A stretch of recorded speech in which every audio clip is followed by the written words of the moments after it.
angustia y de esperanza. En vano las autoridades del anfiteatro ordenaron intensificar el sonido de los tamboriles y los sones estridentes de las flautas y de los laúdes, con el fin de apagar las voces intraducibles del himno cristiano. La armonía de esos versos resignados y tristes se elevaba siempre y en majestuosa melancolía superaban todos los ruidos. Nestorio y Ciro también cantaban con la mirada puesta en el cielo, donde el sol iluminaba las últimas nubes crepusculares. Las primeras saetas fueron dirigidas al pecho de los mártires con puntería singular. Ellas abrían rosas de sangre que inmediatamente se transformaban en gruesos hilos de sufrimiento y muerte, mas el cántico proseguía como un angustiado arpegio que se extendía por la tierra oscura y dolorosa. En su melodía se mezclaban, indistintamente, la nostalgia y la esperanza, las alegrías del cielo y los desengaños del mundo, como si aquel puñado de seres desamparados fuese una bandada de alondras apuñaladas que volaban desde la tierra hacia el paraíso. Santo Cordero de Dios, Señor de toda la verdad, Salvador de la humanidad, Sagrado Verbo de luz. Pastor de la paz, de la esperanza, desde tu mansión divina, Señor Jesús, ilumina los dolores de nuestra cruz. También padeciste el calvario de dolor, de angustia, de escarnio, ofreciendo a todo el mundo las luces de la redención. Padeciste sed, el tormento, mas bajo la hiel, bajo los dolores, redimiste a los pecadores de la más triste esclavitud.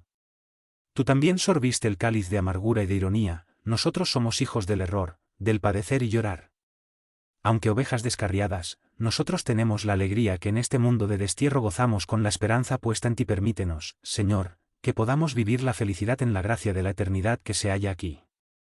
El júbilo de reencontrarte en los últimos dolores, enciende en nosotros el placer de bien morirnos por ti.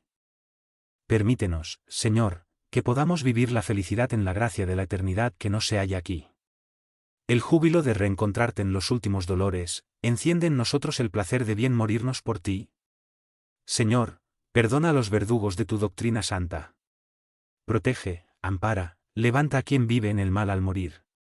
En el camino a tu reino, todo dolor se transfigura, toda lágrima es ventura, el bien consiste en sufrir. Consuela, amado Jesús, a aquellos que queremos, que permanecen en los extremos de la nostalgia y de la amargura, concédeles la fe que transforma los sufrimientos y los llantos en tesoros sacrosantos de la vida de tu amor. Otras estrofas se elevaban al cielo como sollozos de resignación y de esperanza. Con el pecho acribillado por las flechas que debilitaban su corazón, y contemplando el cadáver de su hijo que había muerto antes que él, dada su debilidad orgánica, Nestorio sintió que un torbellino de recuerdos indefinibles afloraban en su pensamiento ya vacilante, confuso, en los estertores de la agonía. Con los ojos sin brillo por la angustia de la muerte que le arrebataba sus fuerzas, percibió a la multitud que los insultaba, y escuchaba aún sus alaridos animalizados. Miró hacia la tribuna imperial, donde seguramente estarían cuantos habían merecido su puro y sincero afecto, pero sintiendo inefables emociones. Se veía también en sus confusos recuerdos en una tribuna de honor con la toga de senador y ataviado de púrpura, coronado de rosas. Aplaudía también en la matanza de cristianos que, sin los postes de suplicio ni las flechas envenenadas que les traspasaran el pecho, eran devorados por fieras hediondas e insaciables. Quería andar, moverse, sin embargo, al mismo tiempo se sentía arrodillado junto a un extenso lago, delante de Jesús de Nazaret, cuya mirada dulce y profunda le llegaba hasta lo más profundo de su corazón. Prosternado, extendía sus manos hacia el divino Maestro implorando amparo y misericordia. Ardientes lágrimas quemaban sus mejillas descarnadas y tristes.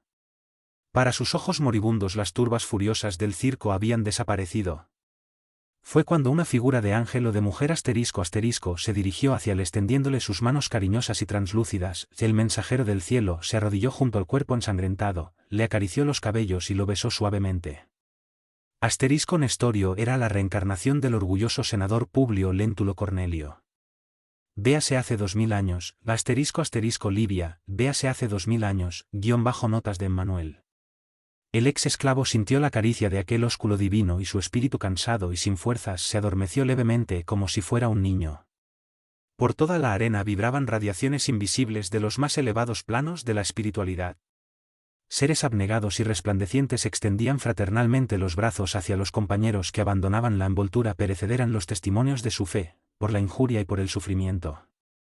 A los pocos minutos, mientras los servidores del anfiteatro retiraban de los postes de martirio los despojos sangrientos y la turba enloquecida gritaba y aplaudía, Elvidio Lucio en la tribuna de honor apretaba nerviosamente las manos de su esposa, dándole a entender las emociones inexplicables que lo embargaban. En cuanto a ella, obligada a mantener la actitud protocolar, clavaba en su compañero los ojos húmedos. Sin embargo, en aquella tarde límpida y serena, en el palacio del Aventino el espectáculo era tal vez más conmovedor por su majestad dolorida y silenciosa.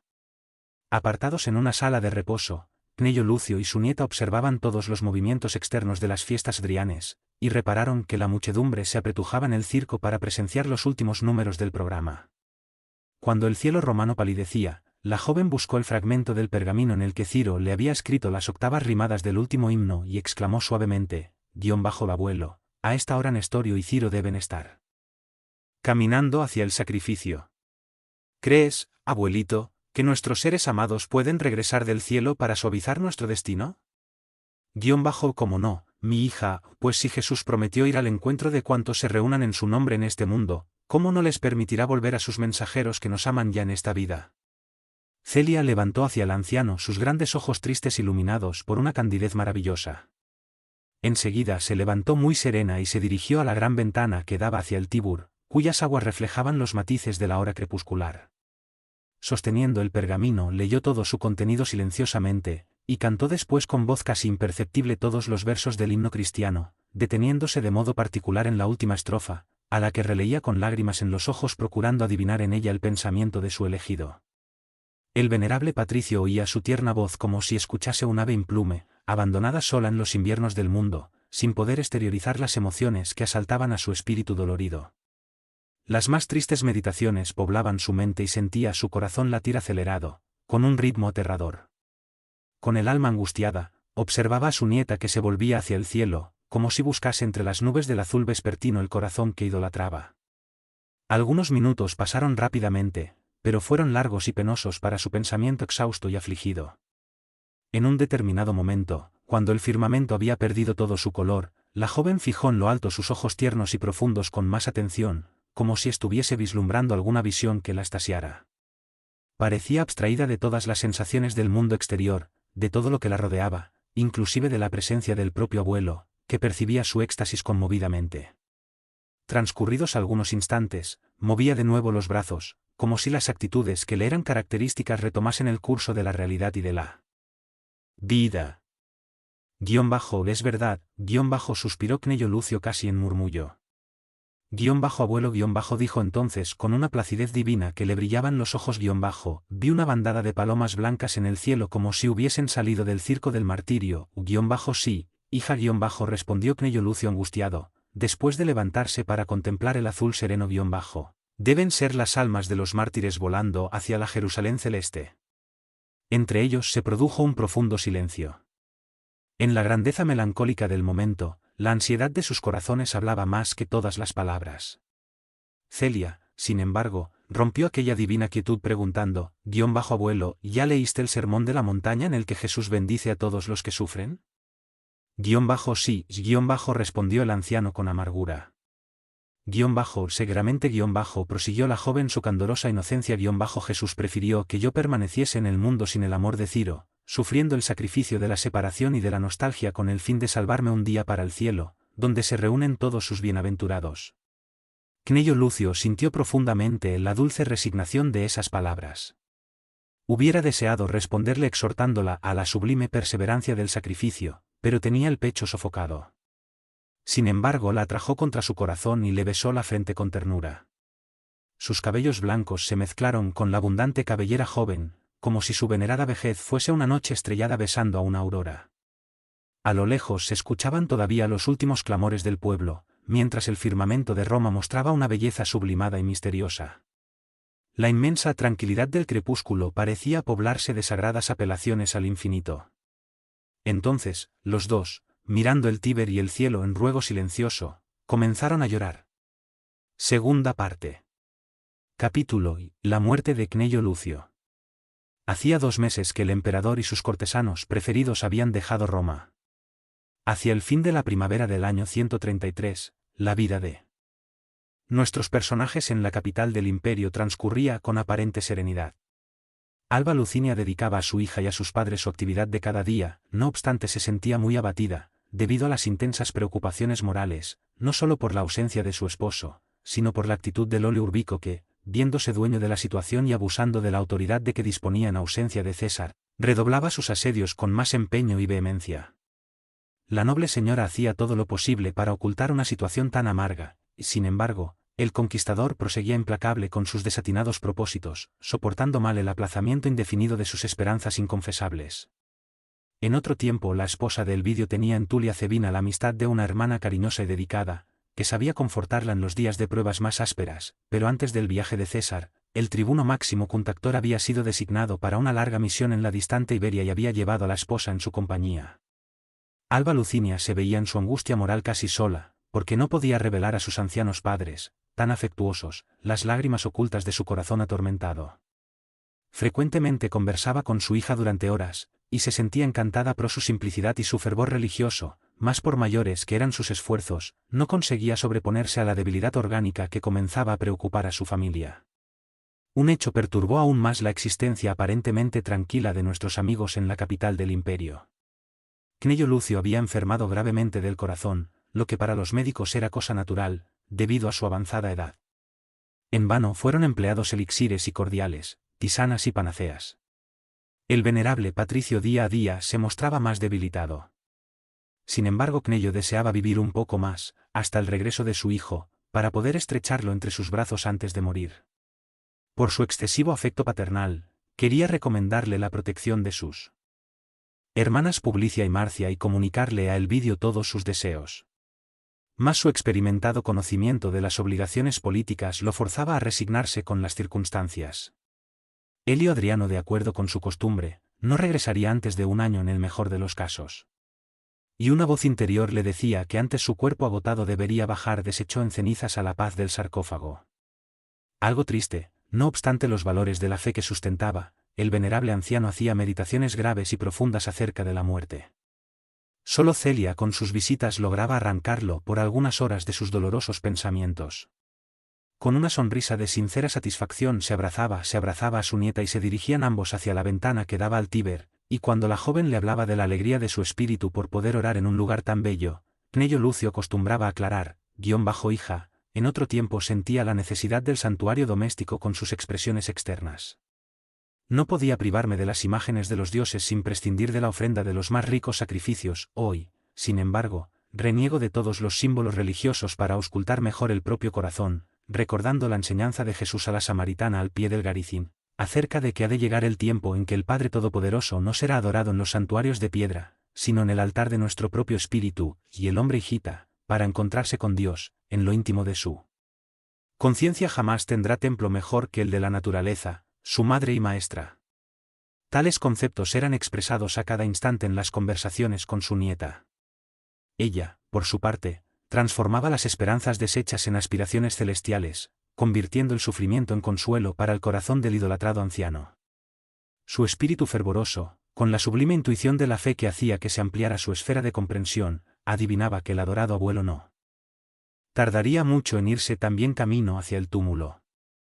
Lamentaba anticipadamente la ausencia de aquella alma cariñosa y amiga, convertida en refugio de su pensamiento desilusionado, mas, al mismo tiempo rogaba al Señor coraje y fortaleza.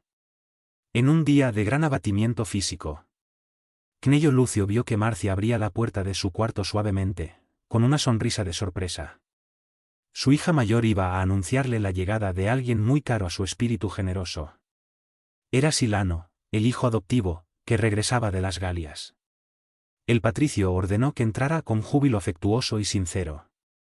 Se levantó trémulo para abrazarlo y él, con la vigorosa juventud de sus 22 años, lo estrechó también entre sus brazos casi llorando de alegría. Silano, mi hijo, hiciste bien en venir, exclamó serenamente más, cuéntame. ¿Viniste a Roma a cumplir alguna orden de tus jefes?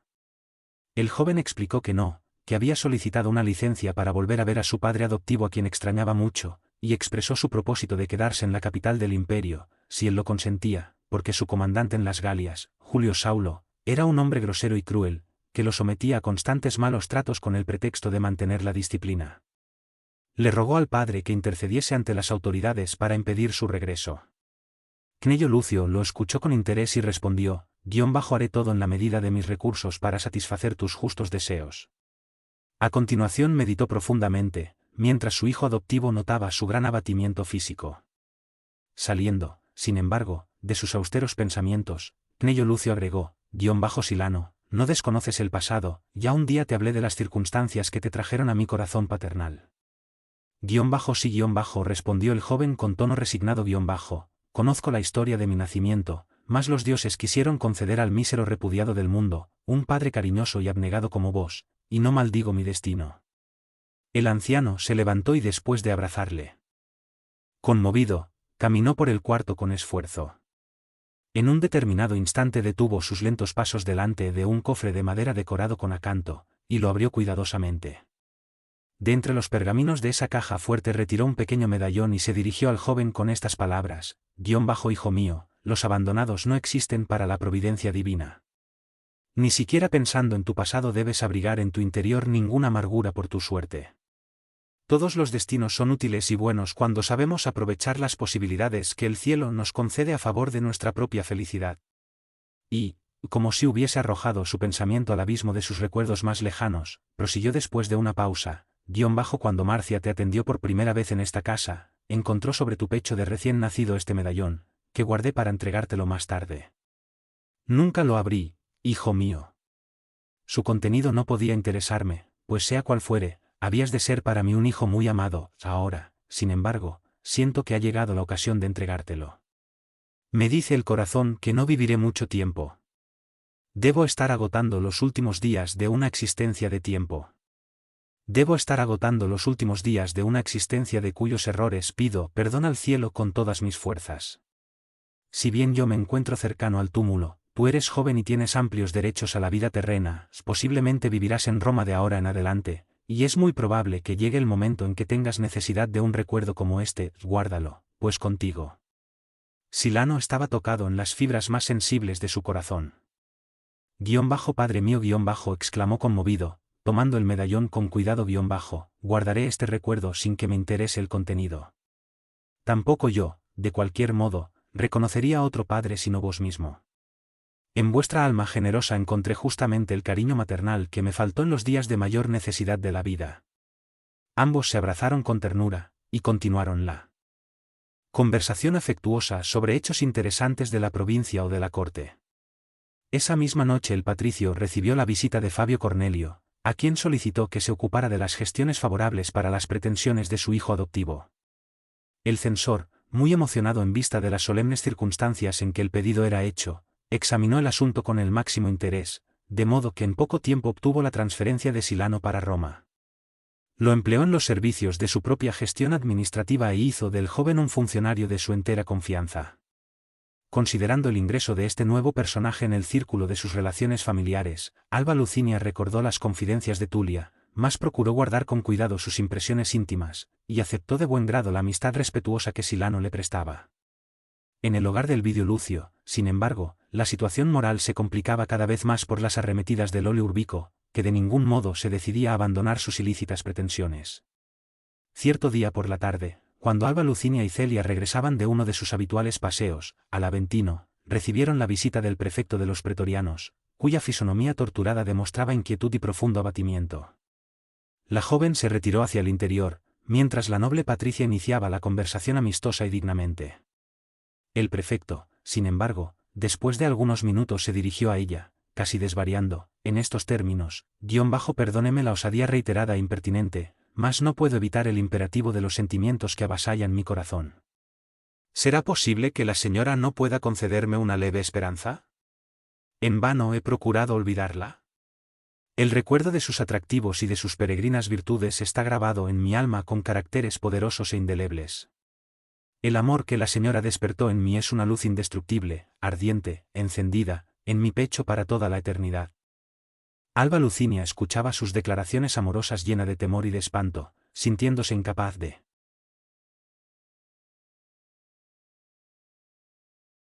expresar la repugnancia que esas afirmaciones le causaban. Enceguecido, no obstante, por su pasión, el prefecto de los pretorianos continuaba, la amo profunda y locamente. Desde hace mucho, desde que era joven, he hecho todo lo posible por olvidarla obedeciendo las líneas paralelas de nuestros destinos, pero el tiempo no hace más que aumentar esta pasión que invade y anula todos mis buenos propósitos. Confío ahora en su magnanimidad y quiero guardar en mi mísero pecho una tenue esperanza. ¿Atienda mis súplicas? Concédame una mirada. Su indiferencia hiere mi corazón con la dolorosa perspectiva de no poder realizar nunca el sueño divino de toda mi vida. La adoro. Su imagen me persigue por todas partes como una sombra. ¿Por qué no puede corresponder a la dedicación sublime que vibra en mi alma? El Vidio Lucio no podría ser nunca el corazón destinado al suyo en lo que se refiere a la comprensión y al amor. Quebremos la barrera de convenciones que nos separan, vivamos los anhelos de nuestra alma. Seamos felices con nuestra unión y nuestro amor. Estupefacta, Alba Lucinia callaba, sin atinar con las respuestas precisas por la tortura de sus emociones. Mientras tanto, por detrás de las cortinas se desarrollaba una significativa escena. Dirigiéndose distraídamente hacia la sala de recepciones, Celia sorprendió la actitud de Atería, que cual sombra se había detenido en el corredor para escuchar las palabras del prefecto proferidas en voz alta e imprudente. Al aproximarse al lugar, ella también escuchó las últimas frases apasionadas del marido de Claudia, y se puso pálida por la dolorosa sorpresa. A pesar de haber oído claramente cuanto el prefecto había pronunciado, notó que su madre se mantenía en un extraño silencio. ¿Sería posible una relación amorosa bajo ese techo? Su corazón inocente no deseaba dar cabida a pensamientos inferiores e injuriosos para la castidad materna. Deseaba orar antes que nada, con el fin de no caer en juicios precipitados y menos dignos, pero urgía apartar a la criada de allí antes de que la situación se complicase hasta el punto de provocar la maledicencia y la curiosidad de los propios siervos. Atería, ¿qué haces aquí? Preguntó bondadosamente. Vine a traer las flores de la patrona respondió fingiendo despreocupación más temía perturbar la tranquilidad de la señora y del señor prefecto, que tanto se estiman. La cómplice de Claudia Sabina subrayó las últimas palabras con tanta simplicidad que la propia Celia, en la santa ingenuidad de su alma cariñosa, no percibió ninguna malicia. Está bien. Dame las flores que yo misma las entregaré a mamá. Atería se retiró inmediatamente para evitar sospechas, mientras Celia colocaba las rosas en un jarrón de la antesala. La joven se retiró a su cuarto con el corazón oprimido, derramando en su sincera oración las lágrimas dolorosas de su alma intranquila. El silencio de su madre la había impresionado profundamente. ¿Sería posible que ella amase a aquel hombre? Habrían surgido divergencias íntimas tan profundas entre sus padres como para que una hecatombe sentimental se abatiese sobre esa casa siempre favorecida por afectos tan puros. No había escuchado que su madre respondiera al conquistador con la energía merecida. Ese mutismo turbaba su corazón. ¿Sería posible que las pasiones del mundo hubiesen dominado a su progenitora, tan digna y tan sincera, en ausencia de su padre? Las más penosas conjeturas poblaban su mente sobreexcitada y dolorida. Sin embargo, hizo el propósito íntimo de no dejar traslucir sus dudas e inquietudes. Su corazón de hija rehusaba creer en la falta materna, pero asimismo pensaba, de acuerdo con los preceptos cristianos, que si Alba Lucinia algún día cometiese alguna falta, habría llegado el momento de testimoniarle el más santificado amor filial con la sublime demostración de una renuncia suprema. Albergando esas determinaciones su espíritu cariñoso se sintió confortado y recordó las preciosas enseñanzas de Jesús. En tanto, la esposa del Vidio, sin que la hija llegase a escuchar sus palabras indignadas, después de una larga pausa, replicó con energía: Señor, he tolerado siempre vuestros insultos con resignación y caridad, no solo por los lazos que os ligan a mi padre, sino también por la cordialidad existente entre vos y mi esposo, mas la paciencia también tiene sus límites. ¿Dónde adquirió tan bajo nivel vuestra dignidad de patricio, inconcebible en los más viles malhechores del Esquilino? Allá, en el ambiente provinciano, nunca supuse que en Roma los hombres de gobierno se valiesen de sus prerrogativas para humillar mujeres indefensas con la hediondez de pasiones inconfesables. ¿No os avergonzáis de vuestra conducta, intentando enlodar la reputación de una casa honesta y de una mujer que se honra en cultivar las más elevadas virtudes domésticas? ¿En qué condiciones intentáis ese crimen inaudito? Vuestras increíbles declaraciones en ausencia de mi marido representan una vergonzosa traición y la más torpe de las cobardías. Advertid bien mi actitud para vuestro increíble proceder. Las puertas acogedoras de esta casa que se abrieran constantemente para recibiros como amigo, están abiertas para expulsaros como un monstruo. Con las mejillas encendidas, Alba Lucinia ponía de manifiesto su indeclinable resolución en tan angustiosas circunstancias. Indignada, le señalaba la puerta al conquistador, invitándolo a retirarse. Señora, Es así como ser recibe un amor sincero, masculló Loli Urbico con voz sorda. No conozco el código de los delitos y nunca pude comprender la amistad por el camino de la injuria aclaró la noble señora con el heroísmo de su energía femenina. Escuchándola y comprobando su indomable virtud, el prefecto de los pretorianos abrió la puerta para retirarse y exclamó colérico. Ha de oírme con más benevolencia en otra ocasión. Tengo inagotable paciencia. Y salió precipitadamente hacia las sombras de la noche, que ya se había cerrado sobre el cielo oscuro. Cuando se vio sola, la Patricia dio libre expansión a las amargas lágrimas que reprimía en su interior. La nostalgia del marido, las preocupaciones morales, la falta de un corazón amigo que pudiese compartir sus amarguras, todo contribuía a hacer más densas las nubes que oscurecían sus pensamientos. En vano su hija intentó consolarla en sus angustiosas inquietudes. 3 días pasaron amargos y tristes. Celia podía apreciar la angustia materna, pero no conseguía establecer la causa de sus pesares, y se sentía todavía atormentada y confusa por las declaraciones del prefecto. Sin embargo, se abstenía de cualquier pensamiento que pudiese disminuir la dignidad de su madre. Intentó olvidar el asunto multiplicando sus demostraciones cariñosas. Alba Lucinia, por su parte, consideraba con amargura la nefasta influencia que Loli Urbico y su mujer ejercían en los destinos de su familia, y rogaba con fervor a los dioses tutelares compasión y misericordia. La situación proseguía con las mismas características dolorosas cuando, un día, el viejo siervo Belisario, persona de confianza de Cnello Lucio y de sus familiares, les avisó que el estado de salud del anciano se había agravado inesperadamente. Marcia les comunicaba el hecho esperando que fuesen al Aventino con la mayor urgencia posible. 1 hora más tarde la litera de Elvidio estaba en camino. Al rato Celia y su madre estaban enfrente del bondadoso anciano, que las recibió con una amplia sonrisa a pesar de su visible abatimiento orgánico. La cabeza encanecida reposaba en la almohada de donde no se podía erguir más, pero sus manos arrugadas y blancas acariciaban a la nuera y la nieta con inefable ternura. Alba Lucinia notó su agotamiento general, sorprendiéndose por su aspecto. La fulguración extraña de sus ojos provocaba las más tristes perspectivas. El enfermo respondió a las primeras preguntas con serenidad y lucidez. No hubo nada que justificase tantos temores de Marcia, creo que mañana mismo habré recuperado el ritmo normal de vida. El médico ya me vio y recetó lo necesario y oportuno. Y notando el profundo abatimiento de la esposa de Elvidio, agregó, ¿qué es esto, hija mía?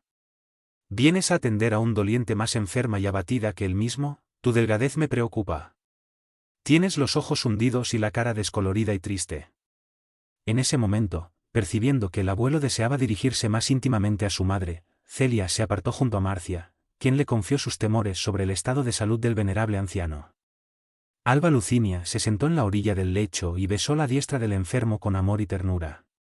Quería borrar la impresión que le había causado, pretextar una jaqueca o agregar cualquier otro motivo trivial con que pudiese justificar su abatimiento, pero una soberana tristeza se apoderaba de su espíritu. Además de todos sus pesares, algo le decía a su corazón que su anciano suegro, amado como un padre, estaba a punto de partir hacia las sombras del túmulo.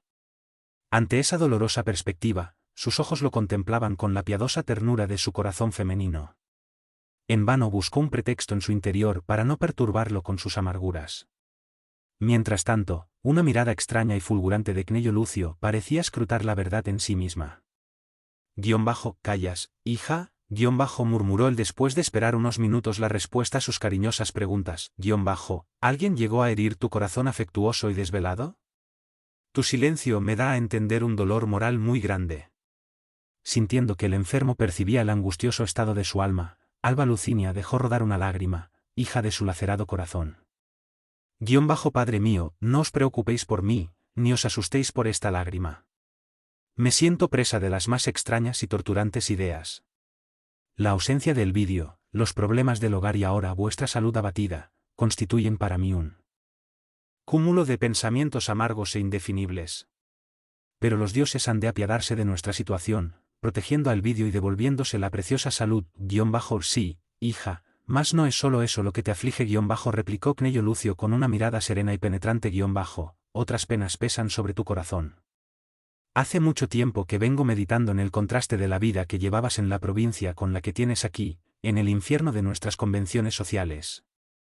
Tu espíritu sensible, por cierto, se está hiriendo con las espinas de los caminos ásperos de nuestros tiempos de decadencia y de dolorosas contradicciones. Y como si su análisis la hubiera explorado más profundamente agregó, ya escuchaste decir que tenemos varias vidas terrenas. ¿Cómo, padre mío? No comprendo. Sí, algunos filósofos antiguos han dejado en el mundo esas verdades consoladoras. Luché contra ellas desde la época de mis estudios de juventud, fiel a nuestras tradiciones más respetables. Sin embargo, la vejez y la enfermedad poseen también sus grandes virtudes. Las experiencias humanas me han enseñado que necesitamos varias existencias para aprender y purificarnos. Ahora que me encuentro en el umbral del sepulcro, las más profundas meditaciones invaden mi mente. La cuestión de las vidas sucesivas se me aclaró con toda la belleza de sus prodigiosas consecuencias. La vejez me hace sentir que el espíritu no se modifica tan solo con las lecciones o con las luchas de un siglo, y la enfermedad me hace ver al cuerpo como pobre vestimenta que se deshace con el tiempo. Viviremos más allá del túmulo con nuestras impresiones más vivas y más sinceras, y volveremos a la tierra para continuar las mismas experiencias en favor de nuestra evolución espiritual. Percibiendo que su nuera escuchaba sus conceptos filosóficos, profundamente sorprendida el venerable anciano destacó, estas consideraciones, hija, me llegan de lo íntimo para aclararte que, a pesar de la decrepitud portadora de la muerte, tengo el espíritu vivaz y repleto de las mismas disposiciones y esperanzas. Sin la certeza de la inmortalidad, la vida terrestre sería una comedia estúpida y dolorosa. Mas yo sé que más allá del túmulo otra vida florece y nuevas posibilidades se brindarán a nuestro ser.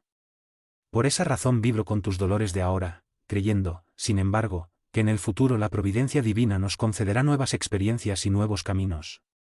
Los que hoy nos odian y nos persiguen podrán ser convertidos al bien por nuestro amor dedicado y compasivo. ¿Quién sabe? Después de esta vida podremos volver rescatando nuestros corazones para el cielo y auxiliando a la redención de los enemigos.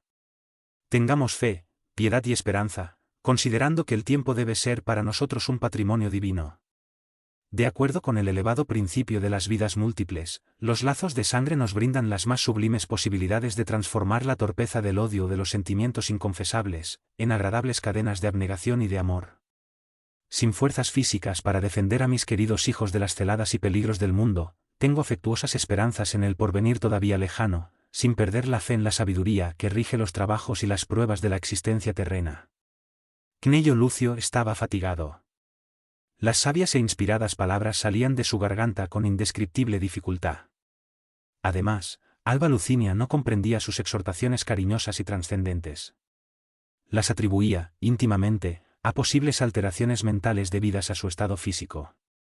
Se mostró más fuerte considerando sus propias amarguras, y le hizo notar al anciano que su estado requería reposo y debería abstenerse de esfuerzos prolongados e inadecuados para el momento. El sabio Patricio percibió la incomprensión de su nuera y esbozó una sonrisa cariñosa y resignada. Luego, la esposa de Elvidio confió a los de la casa sus impresiones relativas al estado mental del enfermo, lo que, conforme aclaró Marcia, no era sorpresa, desde que el generoso anciano había manifestado sus simpatías por las doctrinas cristianas. Solamente Celia comprendía la situación y corrió a consolarlo. Con su ternura inmensa abrazó al abuelo, mientras se advertía, sé por qué me abrazas y me besas así. Es una lástima que todos los nuestros no puedan comprender los principios que nos iluminan y consuelan el corazón. A los otros no es conveniente que les hable con la franqueza con que cambiamos nuestros pensamientos. A ti, por lo tanto, me cumple confesarte que mi cuerpo está viviendo las postreras horas. Dentro de poco habré partido hacia el mundo de la verdad, donde cesan todos los convencionalismos humanos. En vez de confiarte a tus padres, confío mis hijos a tu corazón. Siento que Elvidio y Lucinia sufren muchas amarguras en el ambiente de Roma, del cual hace mucho tiempo se habían desacostumbrado. Sacrifícate por ellos, hijita. Si sobrevinieren situaciones difíciles, ámalos todavía más. Tú, que me iniciaste en el Evangelio, recordarás que Jesús se afirmaba como el remedio de los enfermos y pescadores. Su palabra misericordiosa no era para los sanos, sino para los dolientes, y sus manos, para salvar las ovejas extraviadas de su aprisco divino. No temas a la renuncia o al sacrificio de todos los bienes del mundo. ¿El dolor es el precio sagrado de nuestra redención? Si Dios se apiada de mi indigencia espiritual, vendré desde el misterio del túmulo para fortalecerte con mi amor, si fuera preciso. Mientras la nieta, altamente emocionada, pero serena en su fe, los escuchaba. El venerable patricio continuó después de una larga pausa. Desde ayer siento que voy penetrando en una vida nueva y diferente. Oigo voces que me llaman desde lejos, y seres imperceptibles para los otros rodean mi lecho, desolados. Presiento que el cuerpo no tardará en caer en agonía, más, antes de eso, quiero decirte que estarás siempre en el corazón de tu abuelito, sea donde y como fuere. Su palabra se tomaba lenta y jadeante, mas la joven, comprendiendo la situación del querido enfermo, sostenía su cabeza blanca de nieve con más cuidado y mayor ternura. Celia murmuró con dificultad todos los deseos referentes a la vida material se están expresados en una carta a Elvidio. ¿En el cofre de mis recuerdos? Mi conciencia de pecador se está en oración y sé que Jesús no despreciará mis súplicas. Pero desearía que recitases la oración del Señor en esta hora extrema.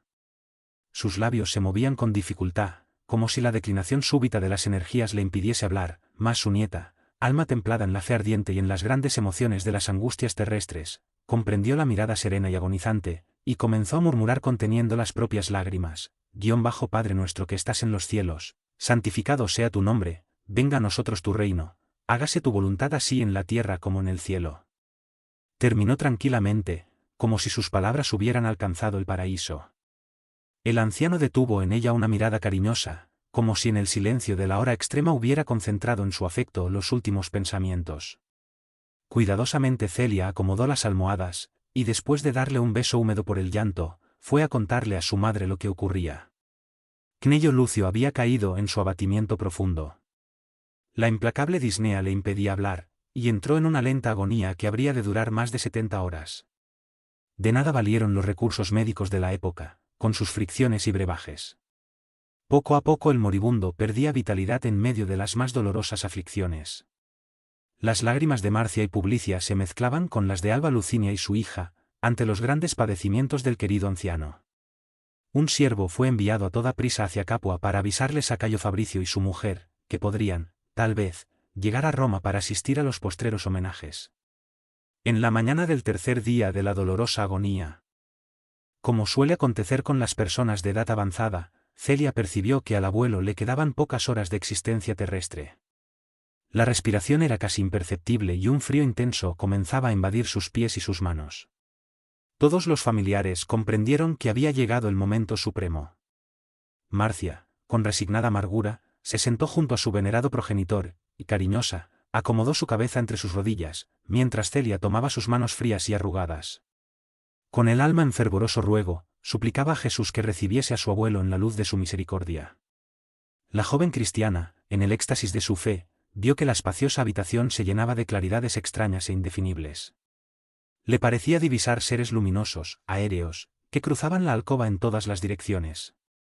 A veces llegaba a percibir sus rasgos fisonómicos, aunque no los identificaba, y se sorprendía con la visión de túnicas de inmaculada blancura, semejantes a largos peplos de nieve translúcida. Sin embargo, entre esos seres radiantes entrevió a alguien que le era conocido. Era Nestorio, que la consolaba con una afectuosa sonrisa. Comprendió, entonces, que los bien amados que nos preceden en el túmulo vienen a dar la bienvenida a los han llegado a su último día en la tierra. En aquel minuto luminoso, su corazón estaba henchido de carioso júbilo y de radiantes esperanzas. Deseaba hablarle a la figura de Nestorio para preguntarle por Ciro, mas se abstuvo de pronunciar ninguna palabra, temerosa de que su bendecida visión se deshiciese. Con todo, como si los pensamientos más íntimos fuesen oídos por su amigo desencarnado, percibió que el ex esclavo le hablaba, y escuchaba su voz extrañamente, como si el fenómeno obedeciese a un nuevo medio de audición intercerebral. Parecía decirle afectuosamente el espíritu de Nestorio Ciro ya ha venido y lo verás pronto. Serena tu corazón y mantén tu fe sin rechazar el sacrificio. Adiós. Junto con algunos amigos protectores aquí venimos a buscar el corazón de un justo. Con sus ojos nublados por el llanto la hija de Elvidio notó que Nestorio se abrazaba al moribundo, mientras una fuerza invisible la arrancaba del éxtasis y la hacía volver a la vida común. Como si hubiera llegado de otro plano, escuchó que Marcia y su madre lloraban y se dio cuenta de que el moribundo había dejado escapar el último suspiro.